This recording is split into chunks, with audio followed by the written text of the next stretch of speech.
30 years later, Fatima bint Asad was pregnant. Rasulullah was 30 years old at the time. Fatima bint Asad is pregnant, and she stands outside the Kaaba, and she prays, Ya Allah, by the one who built this Kaaba, and by this house, make this pregnancy easy for me. And the doors of the Kaaba open, and she goes inside and they close, and she stays inside there for 3 days. And she comes out. People don't know what's happened. How could someone go inside the Kaaba, let alone be there for 3 days? The doors wouldn't open.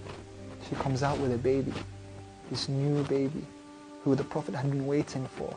Interestingly enough, that the message of Islam, the Ba'atha, begins when the Prophet is 40 years old.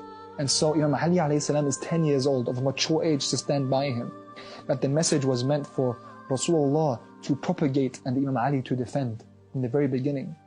And Imam Ali tells us of his life with Rasulullah, and Rasulullah tells us of his life with Imam Ali.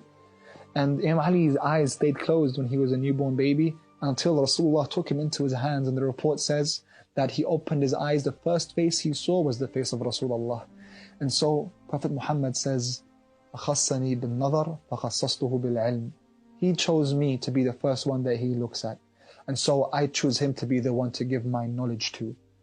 And indeed, Imam Ali alayhi salam tells us how he was raised on the lap of the Prophet, on the chest of the Prophet, how the Prophet would chew the morsels of food before putting it into the mouth of a toothless baby, the toothless Ali, when he was still a young child.